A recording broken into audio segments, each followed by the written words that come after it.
بسم الله الرحمن الرحيم ياسين والقرآن الحكيم إنك لمن المرسلين على صراط مستقيم تنزيل العزيز الرحيم لتنذر قوما ما أنذر آباؤهم فهم غافلون لقد حق القول على أكثرهم فهم لا يؤمنون إنا جعلنا في أعناقهم أغلالا فهي إلى الأذقان فهم مقمحون وجعلنا من بين أيديهم سدا ومن خلفهم سدا فأغشيناهم فهم لا يبصرون وسواء عليهم أأنذرتهم أم لم تنذرهم لا يؤمنون إنما تنذر من اتبع الذكر وخشي الرحمن بالغيب فبشره بمغفرة وأجر كريم إنا نحن نحيي الموتى ونكتب ما قدموا وآثارهم وكل شيء أحصيناه في إمام مبين واضرب لهم مثلا أصحاب القرية إذ جاءها المرسلون إذ أرسلنا إليهم اثنين فكذبوهما فعززنا بثالث فقالوا إنا إليكم مرسلون قالوا ما أنتم إلا بشر مثلنا وما أنزل الرحمن من شيء إن أنتم إلا تكذبون قالوا ربنا يعلم إنا إليكم لمرسلون وما علينا إلا البلاغ المبين قالوا إنا تطيرنا بكم لئن لم تنتهوا لنرجمنكم وليمسنكم منا عذاب أليم قالوا طائركم معكم أئن ذكرتم بل أنتم قوم مسرفون وجاء من أقصى المدينة رجل يسعى قال يا قوم اتبعوا المرسلين اتبعوا من لا يسألكم أجرا وهم مهتدون وما لي لا أعبد الذي فطرني وإليه ترجعون أأتخذ من دونه آلهة إن يردني الرحمن بضر لا تغن عني شفاعتهم شيئا ولا ينقذون إني إذا لفي ضلال مبين إني آمنت بربكم فاسمعون قيل ادخل الجنة قال يا ليت قومي يعلمون بما غفر لي ربي وجعلني من المكرمين وما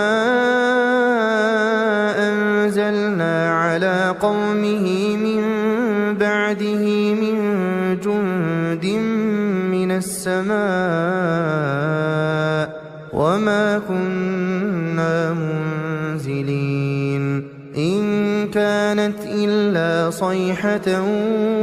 واحدة فإذا هم خامدون يا حسرة على العباد يا حسرة على العباد يا حسرة على العباد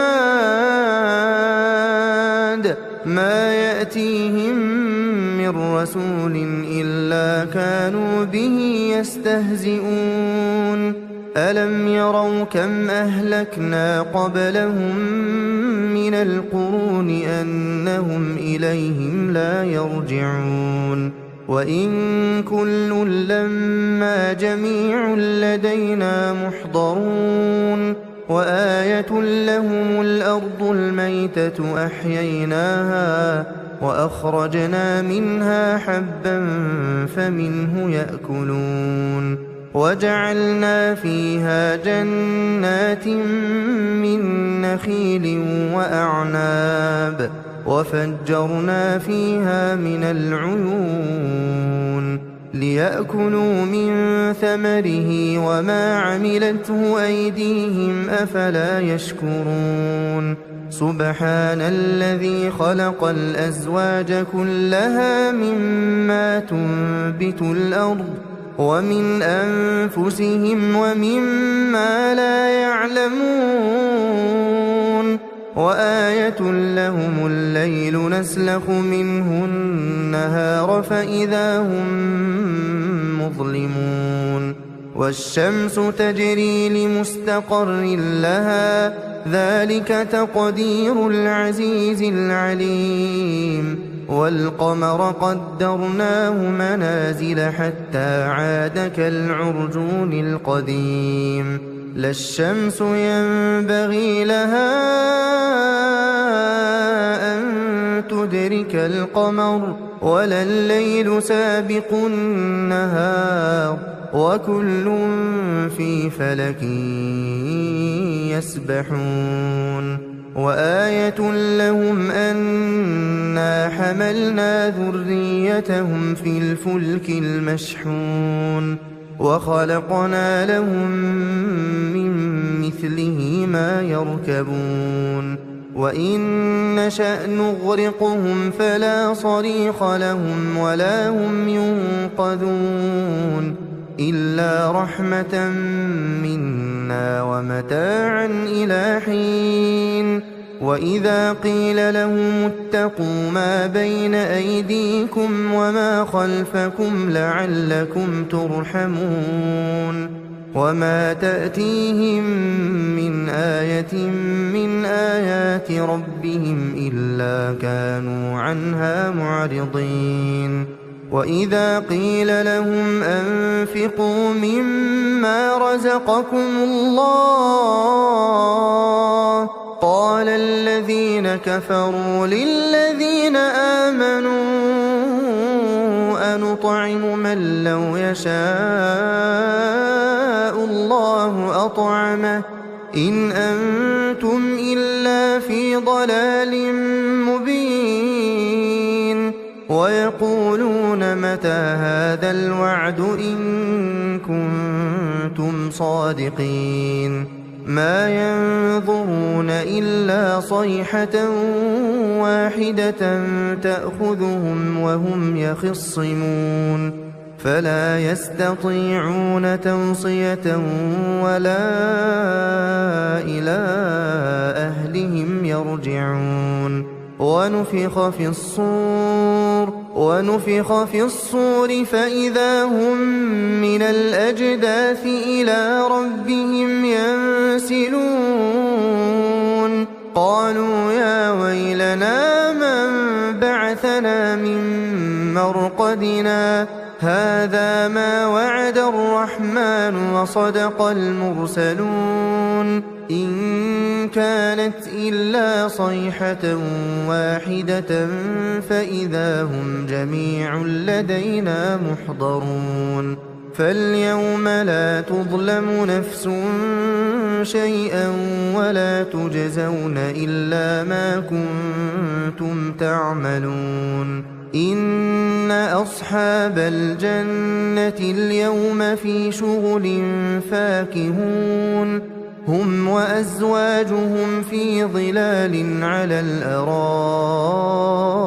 متكئون لهم فيها فاكهة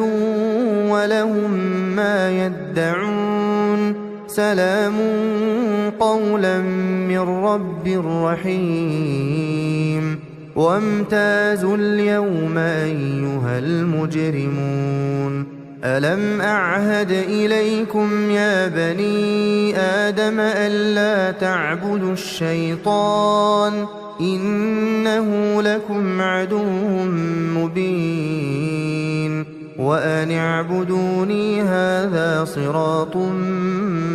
مستقيم ولقد أضل منكم جبلا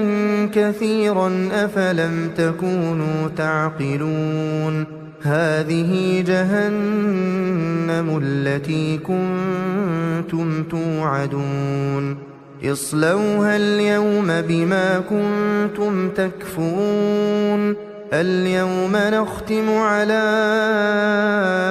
أفواههم وتكلمنا أيديهم وتشهد أرجلهم بما كانوا يكسبون ولو نشاء لطمسنا على أعينهم فاستبقوا الصراط فأنى يبصرون ولو نشاء لمسخناهم على مكانتهم فما استطاعوا مضيا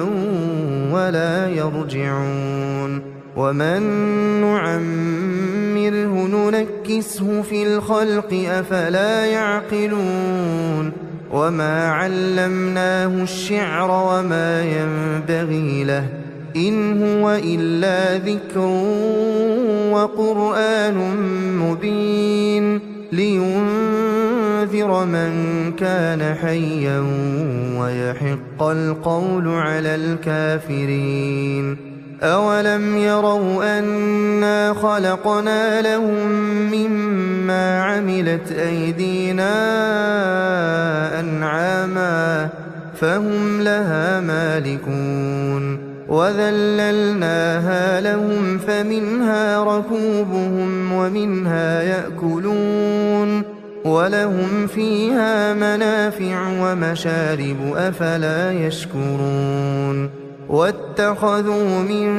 دون الله آلهة لعلهم ينصرون لا يستطيعون نصرهم وهم لهم جند محضرون فلا يحزنك قولهم إنا نعلم ما يسرون وما يعلنون أولم ير الإنسان أنا خلقناه من نطفة فإذا هو خصيم مبين وضرب لنا مثلا ونسي خلقه قال من يحيي العظام وهي رميم قل يحييها الذي أنشأها أول مرة وهو بكل خلق عليم الذي جعل لكم من الشجر الأخضر نارا فإذا أنتم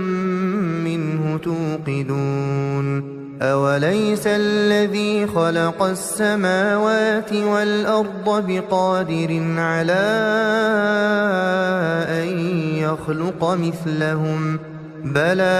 بلى وهو الخلاق العليم إنما أمره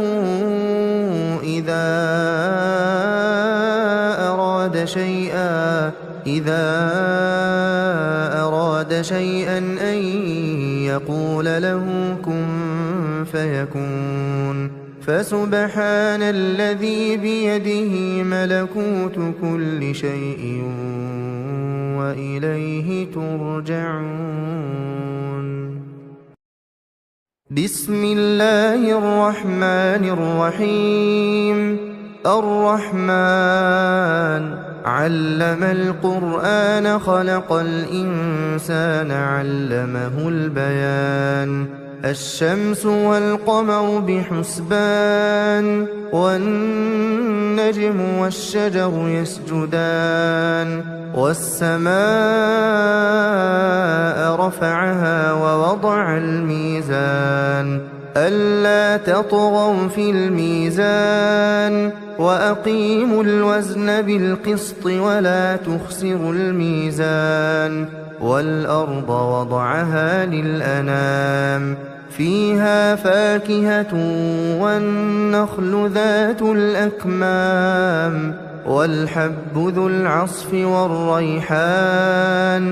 فبأي آلاء ربكما تكذبان خلق الإنسان من صلصال كالفخار وخلق الجان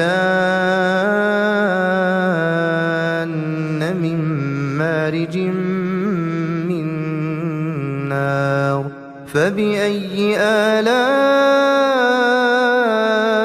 ربكما تكذبان رب المشرقين ورب المغربين فبأي آلاء ربكما تكذبان مرج البحرين يلتقيان بينهما برزخ لا يبغيان فبأي آلاء ربكما تكذبان يخرج منهما اللؤلؤ والمرجان فبأي آلاء ربكما تكذبان وله الجوار المنشآت في البحر كالأعلام فبأي آلاء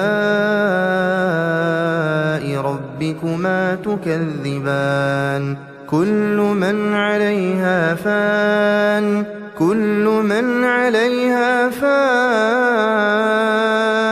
ويبقى وجه ربك ذو الجلال والإكرام فبأي آلاء ربكما تكذبان يسأله من في السماوات والأرض كل يوم هو في شأن فبأي آلاء ربكما تكذبان سنفرغ لكم أيها الثقلان فبأي آلاء ربكما تكذبان يا معشر الجن والإنس إن استطعتم أن تنفذوا من أقطار السماوات والأرض فانفذوا لا تنفذون إلا بسلطان فبأي آلاء ربكما تكذبان يرسل عليكما شواظ من نار ونحاس فلا تنتصران فبأي آلاء ربكما تكذبان فإذا انشقت السماء فكانت وردة كالدهان فبأي آلاء ربكما تكذبان فيومئذ لا يسأل عن ذنبه إنس ولا جان فبأي آلاء ربكما تكذبان يعرف المجرمون بسيماهم فيؤخذ بالنواصي والأقدام فبأي آلاء ربكما تكذبان هذه جهنم التي يكذب بها المجرمون يطوفون بينها وبين حميم آن فبأي آلاء ربكما تكذبان ولمن خاف مقام ربه جنتان فبأي آلاء ربكما تكذبان ذواتا أفنان فبأي آلاء ربكما تكذبان فيهما عينان تجريان فبأي آلاء ربكما تكذبان فيهما من كل فاكهة زوجان فبأي آلاء ربكما تكذبان متكئين على فرش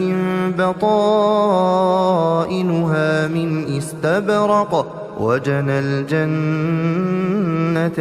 دان فبأي آلاء ربكما تكذبان فيهن قاصرات الطرف لم يطمثهن إنس قبلهم ولا جان فبأي آلاء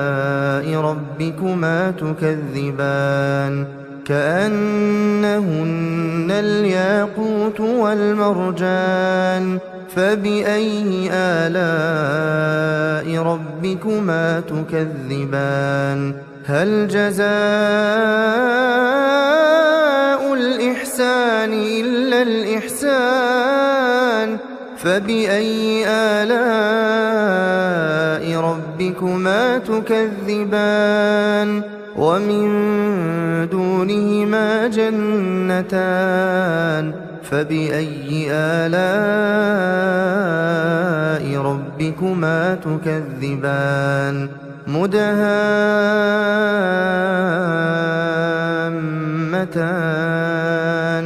فبأي آلاء ربكما تكذبان فيهما عينان نضاختان فبأي آلاء ربكما تكذبان فيهما فاكهة ونخل ورمان فبأي آلاء ربكما تكذبان فيهن خيرات حسان فبأي آلاء ربكما تكذبان حور مقصورات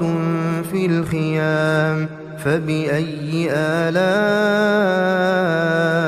ربكما تكذبان لم يطمثهن إنس قبلهم ولا جان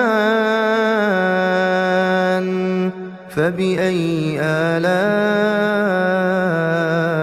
ربكما تكذبان متكئين على رفرف خضر وعبقري حسان فبأي آلاء ربكما تكذبان تبارك اسم ربك ذي الجلال والإكرام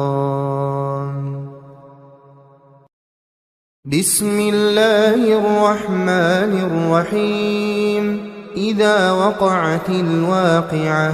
ليس لوقعتها كاذبة خافضة رافعة إذا رجت الأرض رجا وبست الجبال بسا فكانت هباء منبثا وكنتم أزواجا ثلاثة فأصحاب الميمنة ما أصحاب الميمنة وأصحاب المشأمة ما أصحاب المشأمة والسابقون السابقون أولئك المقربون في جنات النعيم ثلة من الأولين وقليل من الآخرين على سرر موضونة متكئين عليها متقابلين يطوف عليهم ولدان مخلدون بأكواب وأباريق وكأس من معين لا يصدعون عنها ولا ينزفون وفاكهة مما يتخيرون ولحم طير مما يشتهون وحور عين كأمثال اللؤلؤ المكنون جزاء بما كانوا يعملون لا يسمعون فيها لغوا ولا تأثيما إلا قيلا سلاما سلاما وأصحاب اليمين ما أصحاب اليمين في سدر مخضود وطلح منضود وظل ممدود وماء مسكوب وفاكهة كثيرة لا مقطوعة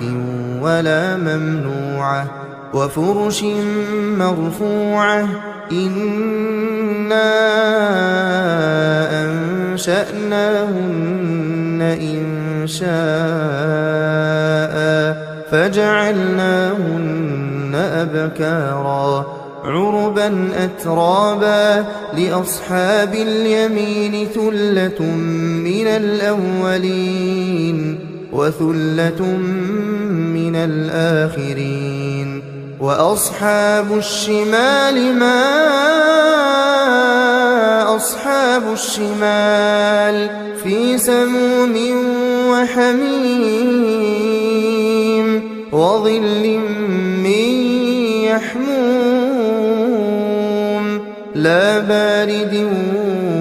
ولا كريم إنهم كانوا قبل ذلك مترفين وكانوا يصرون على الحنث العظيم وكانوا يقولون أئذا متنا وكنا ترابا وعظاما أئنا لمبعوثون أو آباؤنا الأولون قل إن الأولين والآخرين لمجموعون إلى ميقات يوم معلوم ثم إنكم أيها الضالون المكذبون لآكلون من شجر من زقوم فمالئون منها البطون فشاربون عليه من الحميم فشاربون شرب الهيم هذا نزلهم يوم الدين نحن خلقناكم فلولا تصدقون أفرأيتم ما تمنون أأنتم تخلقونه أم نحن الخالقون نحن قدرنا بينكم الموت وما نحن بمسبوقين على أن نبدل أمثالكم وننشئكم فيما لا تعلمون ولقد علمتم النشأة الأولى فلولا تذكرون أفرأيتم ما تحرثون أأنتم تزرعونه أم نحن الزارعون لو نشاء لجعلناه حطاما فظلتم تفكهون إنا لمغرمون بل نحن محرومون أفرأيتم الماء الذي تشربون أأنتم أنزلتموه من المزن أم نحن المنزلون لو نشاء جعلناه أجاجا فلولا تشكرون أفرأيتم النار التي تورون أأنتم أنشأتم شجرتها أم نحن المنشئون نحن جعلناها تذكرة ومتاعا للمقوين فسبح باسم ربك العظيم فلا أقسم بمواقع النجوم وإنه لقسم لو تعلمون عظيم إنه لقرآن كريم في كتاب مكنون لا يمسه إلا المطهرون تنزيل من رب العالمين أفبهذا الحديث أنتم مدهنون وتجعلون رزقكم أنكم تكذبون فلولا إذا بلغت الحلقوم وأنتم حينئذ تنظرون ونحن أقرب إليه منكم ولكن لا تبصرون فلولا إن كنتم غير مدينين ترجعونها إن كنتم صادقين فأما إن كان من المقربين فروح وريحان وجنة نعيم وأما إن كان من أصحاب اليمين فسلام لك من أصحاب اليمين وأما إن كان من المكذبين الضالين فنزل من حميم وتصلية جحيم إن هذا لهو حق اليقين فسبح باسم ربك العظيم بسم الله الرحمن الرحيم تبارك الذي بيده الملك وهو على كل شيء قدير الذي خلق الموت والحياة ليبلوكم أيكم أحسن عملا وهو العزيز الغفور الذي خلق 7 سماوات طباقا ما ترى في خلق الرحمن من تفاوت فارجع البصر هل ترى من فطور ثم ارجع البصر كرتين ينقلب إليك البصر خاسئا وهو حسير ولقد زينا السماء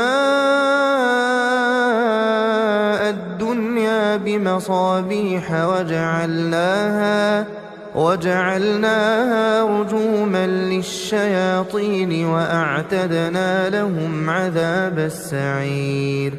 وللذين كفروا بربهم عذاب جهنم وبئس المصير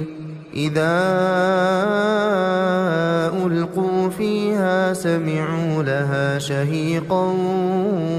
وهي تفور تكاد تميز من الغيظ كلما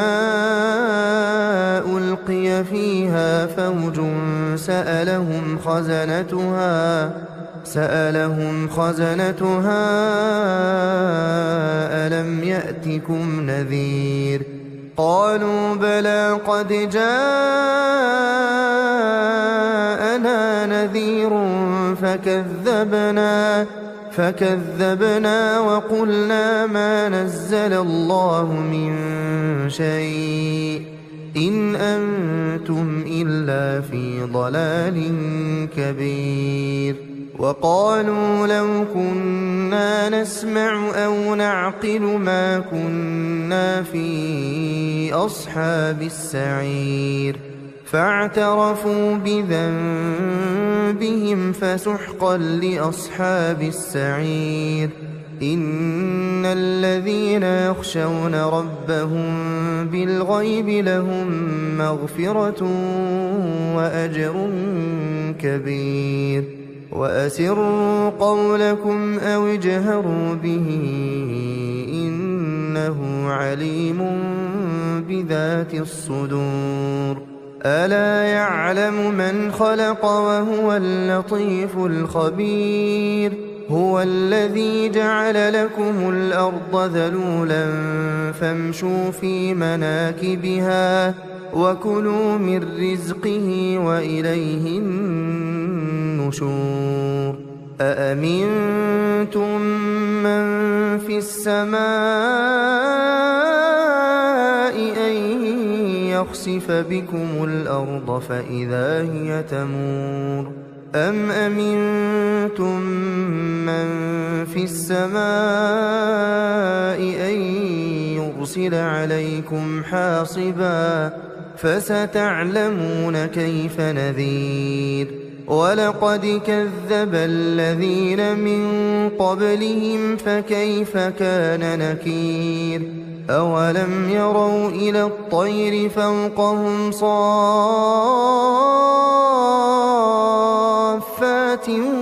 ويقبضن ما يمسكهن إلا الرحمن إنه بكل شيء بصير أمن هذا الذي هو جند لكم ينصركم من دون الرحمن إن الكافرون إلا في غرور أمن هذا الذي يرزقكم إن أمسك رزقه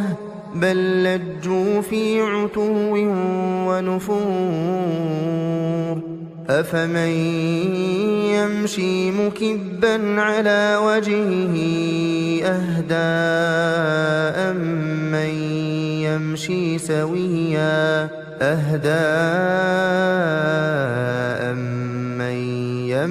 سويا على صراط مستقيم قل هو الذي أنشأكم وجعل لكم السمع والأبصار والأفئدة قليلا ما تشكرون قل هو الذي ذرأكم في الأرض وإليه تحشرون ويقولون متى هذا الوعد إن كنتم صادقين قل إنما العلم عند الله وإنما أنا نذير مبين فلما رأوه زلفة سيئت وجوه الذين كفروا وقيل هذا الذي كنتم به تدعون قل أرأيتم إن أهلكني الله ومن معي أو رحمنا فمن يجير الكافرين من عذاب أليم قل هو الرحمن آمنا به وعليه توكلنا فستعلمون من هو في ضلال مبين قل قل أرأيتم إن أصبح ماؤكم غورا فمن يأتيكم بماء معين